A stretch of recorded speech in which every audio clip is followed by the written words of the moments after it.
Hey guys, got another power station in to share with you all.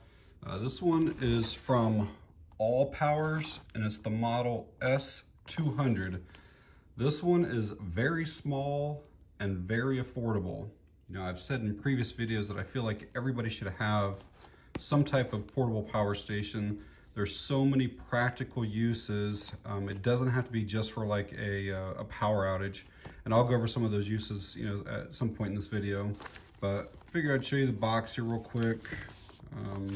Not a whole lot around it. The back does have some information on it. This does come with the lithium ion battery, not the lithium iron phosphate. And again, that's what makes this thing so much cheaper. There's the capacity is 154 watt hours. It shows like some of our input max wattage. So if we're using a solar panel, we can get up to 99 watts as much as it'll take. So if it's 154 watt hours, and let's just say we were getting 80, that would take about 2 hours to charge this thing back up. And then down here are like the outputs. So the inverter is capable of running at 200 watts continuous with a surge of 240 watts. And then it's got some USB ports, USB-C, and it looks like a wireless charger up on top.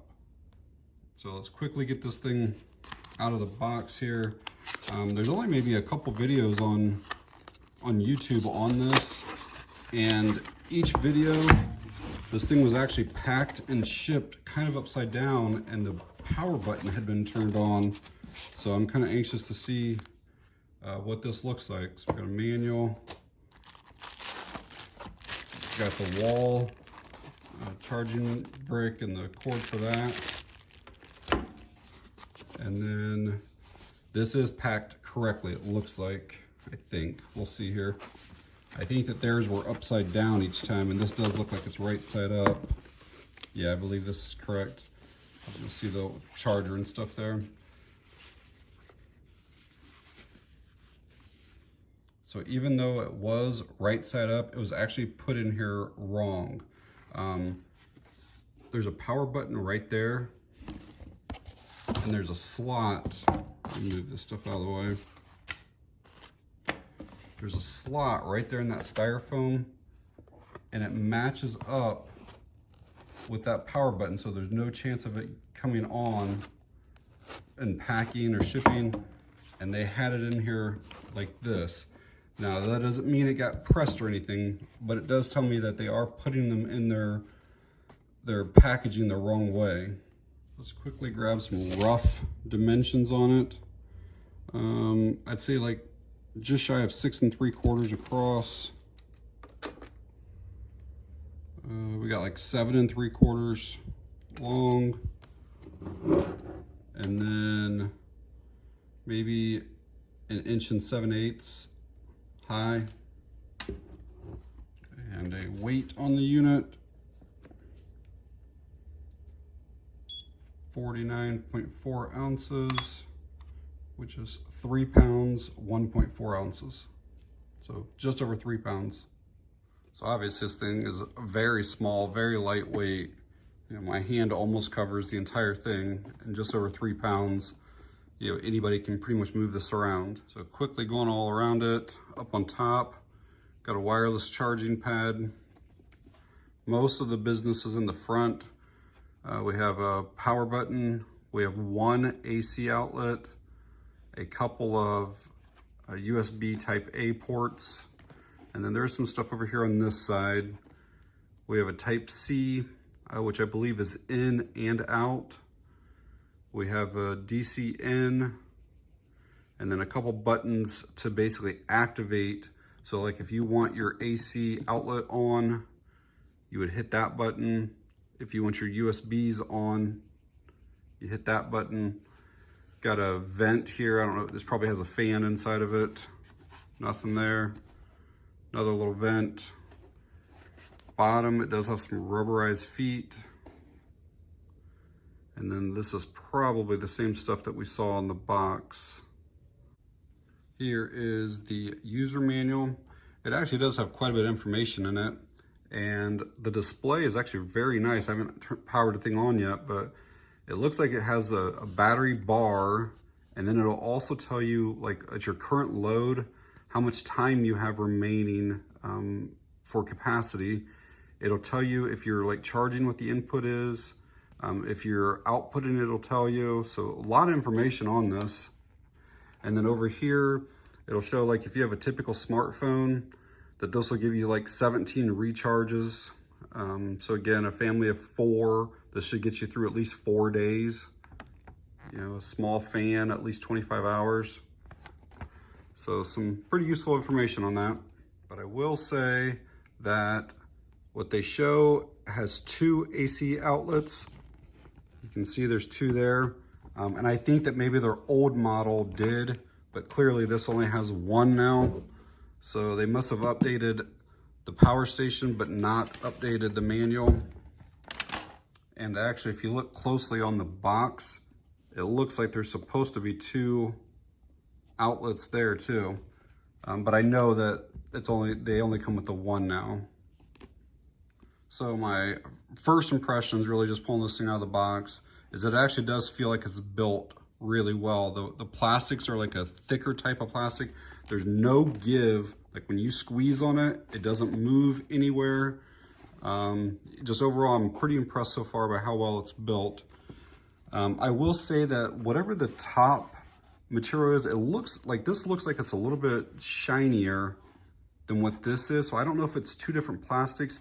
You can see like the little trim is real shiny, but between that and just with me handling it, you can tell that like grease or sweat or anything like that, looks like it tends to stay on there.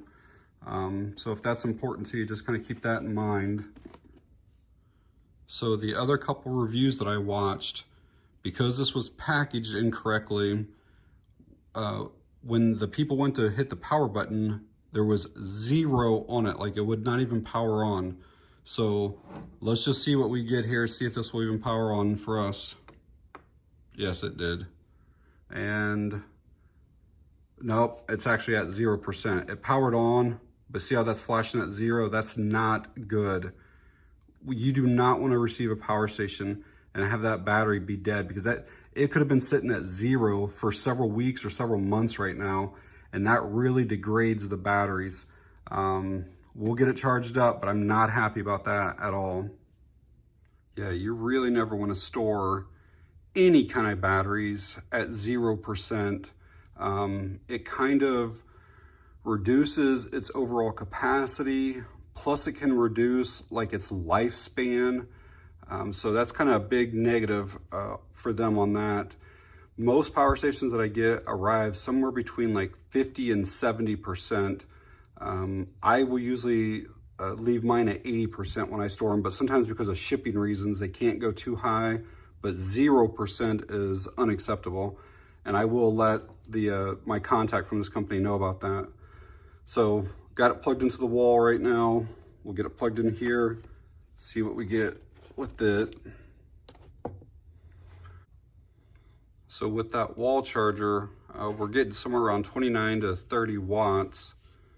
If you look at this here, it says that it's, get the focus, 18 volts at 2 amps, so that should be 36 watts, but I've not seen it go over the 29, or 30 rather. So at that rate, if we use this wall charger, and this thing's 154 watt hours, that's gonna take like over 5 hours to charge, which is really slow using just the wall brick. Now you're also supposed to be able to use a Type-C cable and plug in there and get like up to like 100 watts, which then would make it just over an hour and a half or so. So let's plug this in. Again, I don't like the idea that you have to use 2 different chargers, 2 different cables in order to get the max charging. Like you should be able to just plug this thing in with the wall one and get close to that. But let's see what we got here. So still not the 99. I think that my USB cable, I think is on a 60 or 65 watt power adapter. And then the other one was what we got, 30. So yeah, we should be close to 90 at least. But yeah, it's at 87 right now. But again, at that rate right there, it would only take an hour and a half or something like that to charge. And you can see our percentage is starting to come up now. We're at 2%. So I'll get this probably at least 50 or 60, and then we'll continue with the review.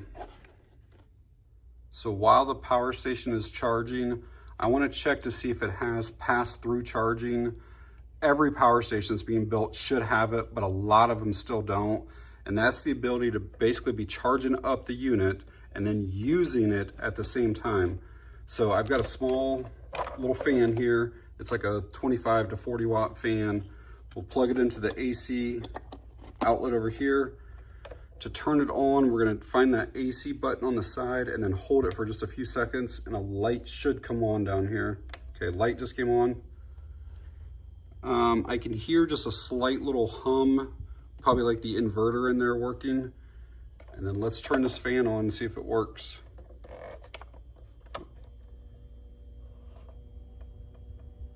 And it's not showing a wattage going out. Let's go to the highest. It's still showing we have 88 watts going in. I'm gonna turn that away to see if it, there we go. Now it's showing a little bit of watts. So we got AC out and then DC out. Now I will say it's only showing that there's 5 watts going out. I know this fan is way more than 5 watts. Yeah, so looking back here in the back of the fan, it does say that it's 22 watts. So I may plug it in again and see if we can get any higher wattage out of that. But yeah, I have that fan plugged in on the highest setting, and it's only showing 4 watts. I think it should be more than that. Did want to show you guys that you can use just the USB-C without the wall outlet, and that'll charge at close to 60 watts an hour. So again, if you're 154 watt hours, it's going to take you like 2.5 hours. So that's using the USB-C is like twice as fast as using the wall outlet. So that's what I would probably do myself, is just use the one cable USB-C and you'll be charged in a couple hours. So another way to charge up the S200 power station is with a solar panel. And ALLPOWERS sent me this one here as well. This is their 100 watt panel. Dimensions on it are somewhere near 25 inches by, let's say, just over 20. And it's about a 1/2 inch thick when it's unfolded. Folded up, it's maybe right about 1 inch. We'll get it unfolded here in a minute. The panels come with this real nice carry handle that's got like a rubberized texture here on the handle. It's got this zippered pouch back here. We'll go over all the stuff that comes with it. And then it has a couple of these kickstand legs. You can see one here. They have Velcro on them that kind of keep them down. And then it's Velcro that keeps all of this together. So this is that zippered pouch open. It actually comes with MC4 cables and then some adapters for different power stations. It's like an 8mm, then a 55, maybe a 5521, I think. This here is what you'll use to hook up to the S200 power station. And then it's got another one here that's maybe SAE. There are the panels unfolded. They are 48 inches wide by 25.6 inches by about a 1/2 inch. And here are some of the specs for the solar panel. Again, it's 100 watt. The open circuit voltage is 22.4. And then the weight down there is just under 8 pounds. Here's what those kickstand legs look like when they're opened up. There's like this little strap thing that prevents them from going like too far, and then it helps them close back. And then those are our MC4 connections. this doesn't have like necessarily like one of those charge controller boxes that has like the USB where you can plug like your phone or tablet right into it. So you do have to use the cables. And the cells on here are polycrystalline. They are not monocrystalline. That really only matters like if you were to use this for years and years and years. Sometimes this will like yellow or fade after so many years. And they may not be quite as efficient as the monocrystalline, but they're significantly cheaper, so it's kind of wish for wash kind of thing. You know, it's kind of just a trade-off. All right, so these MC4 cables, you basically cannot hook them up wrong. So you got like male to female, and then male to female on the other one. And then what we'll do here is plug this other end into the side of our power station, and we'll see what kind of wattage we're getting here. So this is a 100-watt panel. Anything that's over like 80 is actually really, really good. And we are actually getting 89 watts out of it right now. I mean, that's honestly fantastic. That's way more than what we were getting, or about the same as what we were getting with both of the things plugged in the inside. Yeah, so we're over 90 watts right now. So this panel's testing really, really well. Got a little bit of cloud cover today, but still quite a bit of sun coming through. So I have a different power station just to kind of show you the little adapters that they give you. We'll basically just plug into here like this, and then you can take, so this would be like the same size as like the Jackeries, and so basically I just plug that into the back there like that, and we'll see what we're getting here. It'll take it just a few seconds to kind of ramp up. Hopefully we're close to 90. I haven't changed the position of the panel.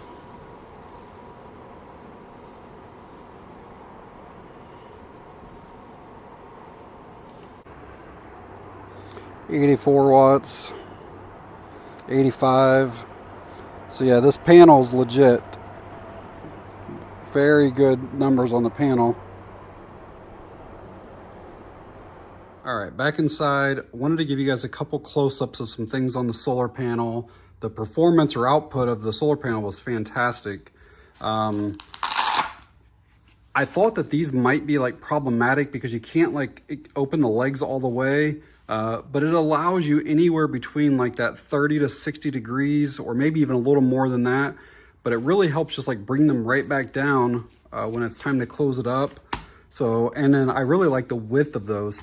Apparently some of their older models used to have really skinny legs on it, but this here, no problem at all, plenty wide enough.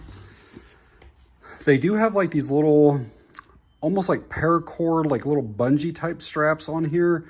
If you do want to hang this up somewhere, there's basically two on each side. And then I liked how easy the thing set up. It pops right open. Only having 2 panels instead of the typical 4 makes it so much easier. There's only 2 legs to deal with. And for most people, having the polycrystalline versus the monocrystalline, you're not going to notice it. Again, unless you were leaving this outside for years, then you might notice some discoloration. But again, this thing got between like 85 and 90 watts. On a mid-April day in Ohio, so very pleased with the performance. I will say that when I was done outside and I came back inside and went to unhook the MC4 cables, this one here disconnected perfectly fine, like, you know, like a half a second, no problem at all. This one here, I could not get this one undone at all. It was the one that was in here like this, and it was almost like there's not enough room to get your fingers in through here. And I ended up trying like needle nose pliers, angle pliers, screwdrivers, and it almost seemed like there was a little bit too much material or something. I don't know, it was just odd. And I kind of had to chew those up a little bit with the screwdriver, both sides, to get that thing back out of there. So I just want to let you guys know that.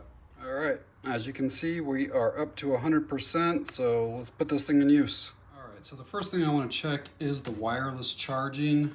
I can see from the manual that it says that it's 5 volts at 1 amp, so that means it's only 5 watts.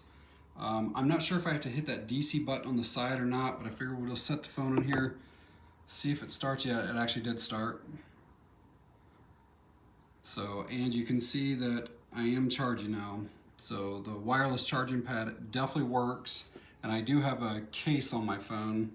It's a non-metallic one though, it's a plastic case, but again, you can just set the phone down and you can see it is charging. And 5 watts is kind of slow, but it will charge it. So one thing that I noticed is that when you turn the power station on, it automatically turns your DC ports on. And it doesn't hurt anything, it doesn't run up any battery or anything like that, but that's what that green indicator light there means. And then if you don't want the DC ports on for some reason, you just tap that there and it shuts it off. Again, it doesn't hurt anything to leave it on, but it's just kind of weird that both buttons kind of do it. If you want to power the entire thing off, you have to hold this for a few seconds, and then that'll shut everything off. And then we'll tap it to turn it back on. Another thing is that these USB ports do light up. It's kind of like a bluish white light that's there, which is actually pretty nice. I've actually never seen a power station that has lit up USB ports. So if you don't have anything plugged in, the display times out after like 15 seconds or so. So let's get a couple things plugged in and we'll see if it might still time out. I don't know for sure, but all right, so we're gonna plug something in here. I've got like an older iPad. I'll plug in, we'll make sure that this thing starts charging. Plugged in, and yes, it shows that we're charging there. So we'll leave that on there. Let's do a USB fan next. And the display did not come on. So it looks like you do have to hit that if you want to keep track of what's being used and how long you got. It's like right now, it shows that I'm using 10 watts on that DC side, which is probably a little bit lower, I think, than what an iPad might use, but it's probably not too far off. Next thing, let's plug in this fan. This one here is it takes batteries, or you can just use a USB source. So I'm going to pull that battery out so we know that we're using just the power station. We'll plug it in and make sure everything works. All right, that is not working. And then the iPad's making a kind of weird noise right now. So I don't know, I tried switching the USB cords around and it didn't make a difference. So look at this iPad here. It's just switching between like trying to charge and not charge. I know that it's only like 3 amps combined between these, but I wouldn't think that an iPad, and the fan's not actually even on right now. I wouldn't think that would be enough that would trip anything, but let's try some other stuff. So I'm gonna try the fan by itself here. And that is not working. All right, I got something plugged in over on the USB-C side. I know that this is supposed to be 60 watts in and 60 watts out. Let's try plugging in this iPad mini. All right, so that's on, that's charging. We'll just let that go and see what that does. It shows it's charging at 13 or 14 watts right now.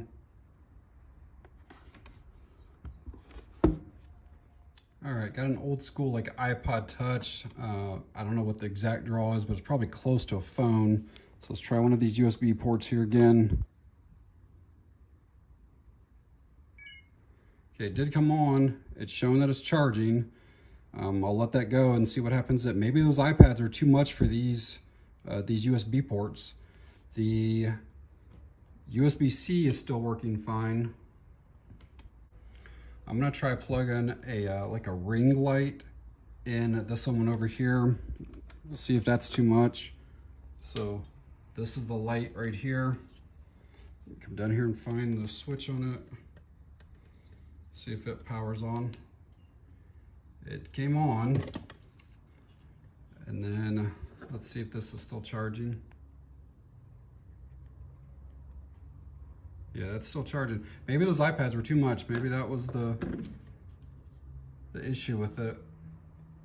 So I'm gonna leave the ring light on over here. I've still got the iPod Touch charging. I've still got the iPad Mini charging. So let's take advantage of the AC outlet. So just because there's only one outlet doesn't mean you're necessarily like confined to only be able to plug one thing in. You should be able to use like a little plug like this that gives you three things you can plug into, or even like a power strip. As long as you're not exceeding that 200 watts or so, you should be just fine. So with the light, the iPod Touch, and the iPad Mini, we're pulling 18 watts right now. Again, the green means that our USB side's on, so I need to turn the AC side on.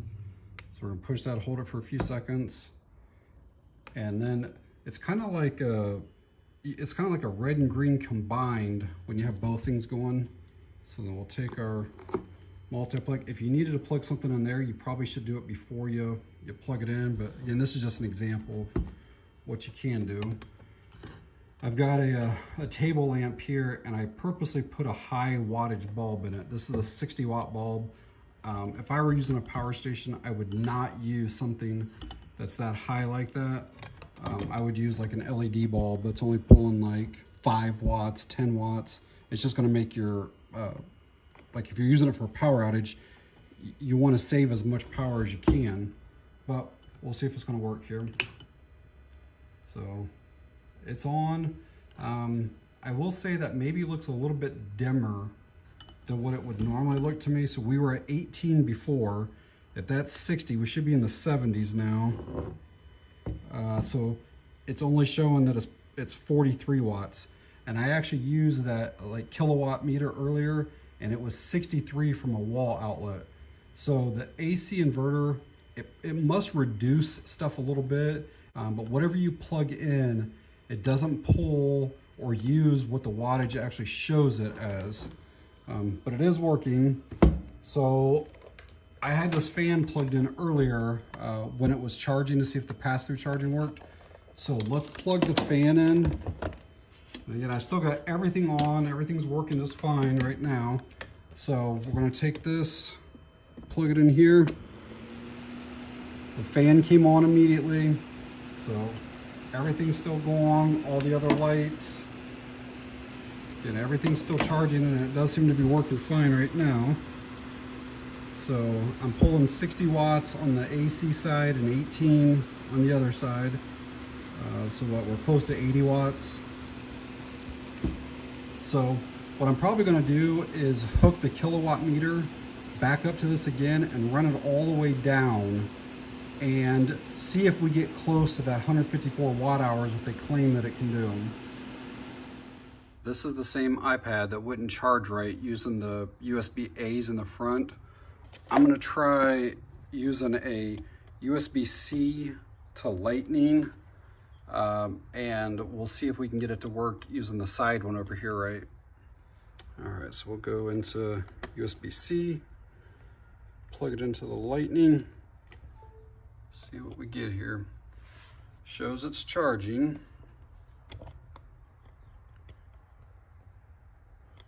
And we'll give that a few seconds, because before it showed it was charging too, and then it basically started acting all funky. So give that a few seconds.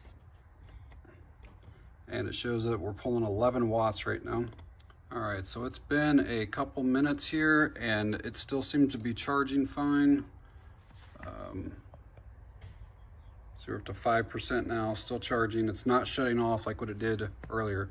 So if you do have like a larger tablet, I would recommend charging from the USB-C port. All right, so I'm also gonna do a capacity test to see how close to that 154 watt hours we get. I got that same lamp that I showed earlier with the same 60 watt bulb in it. So basically we're gonna turn this on. I'm gonna turn the AC side on. We'll get power going to that outlet. and then we'll plug the lamp in, and basically I'll keep an idea of what the watts are and how long this thing lasts. We should get at least 80% of the 154. That's what I'm hoping for.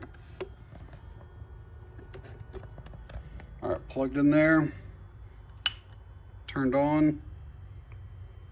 It'll take it just a minute for it to start registering what it's got.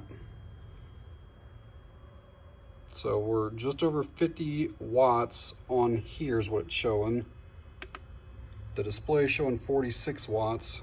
So again, fairly close, but we'll let this go. It's saying 2.5 hours. We'll see if it gets close to that. So earlier in the video, I said if I had a tablet or a large iPad that I would use the USB-C side. Well, I've had this for 5 or 6 days now. I've kind of been doing a lot of testing and messing around with it. And I don't think it was the iPad that was the issue. I think it was that little fan for some reason that I was trying to use. So I'm gonna plug this in again just to kind of show you, and I'll leave that plugged in for just a bit here while we're talking and doing some other stuff with it. But for whatever reason, this little fan was causing this thing to kind of glitch out a little bit. And as you see, I don't have a battery in it. And then right now I have it just plugged into like this little, power bank thing. And you'll see that it works perfectly fine.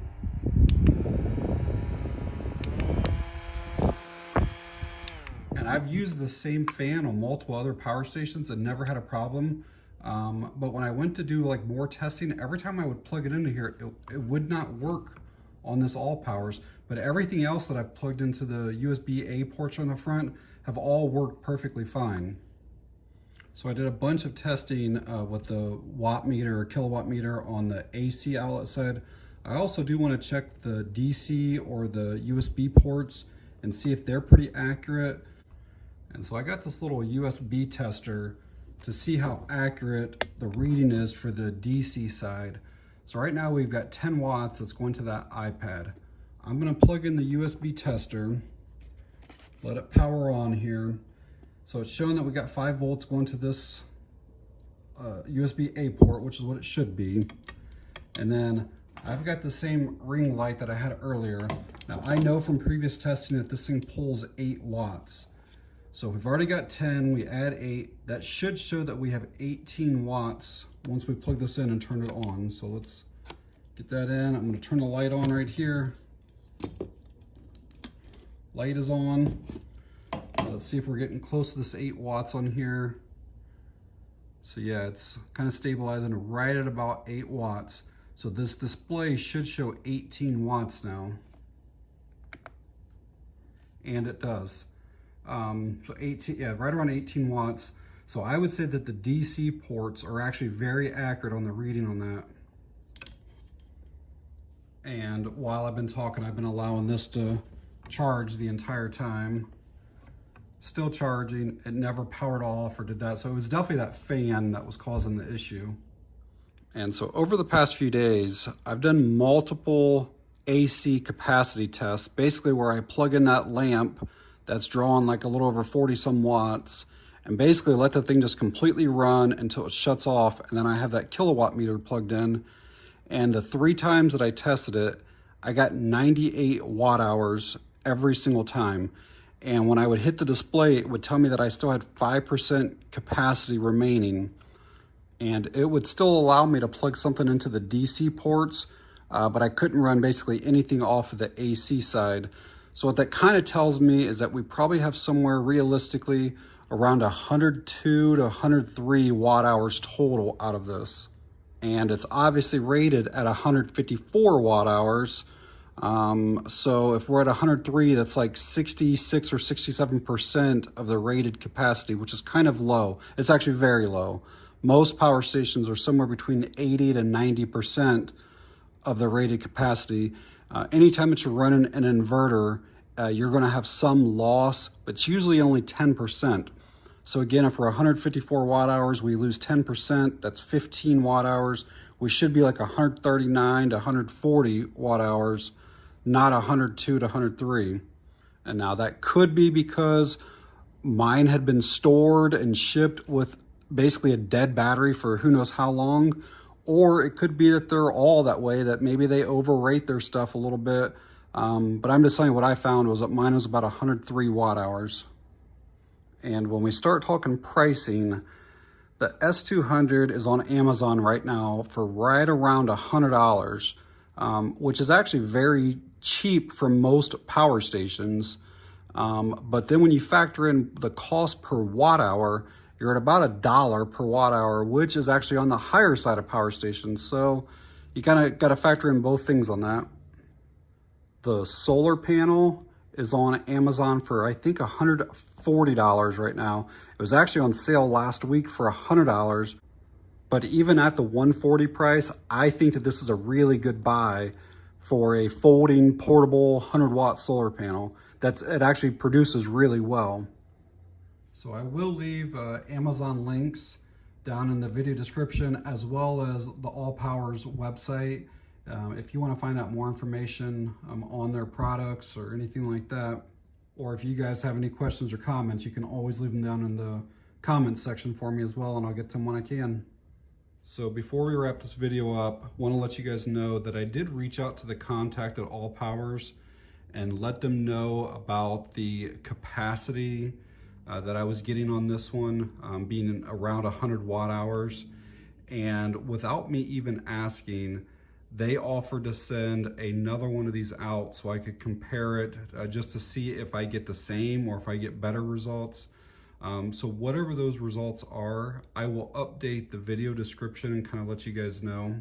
And I also wanted to let you guys know that ALLPOWERS does have a 2-year warranty on the S200. So if there are any type of manufacturer defects or anything like that, you can reach out to them and they'll take care of you. But all right, guys, that's going to be it on this one. Thanks for watching. I appreciate it.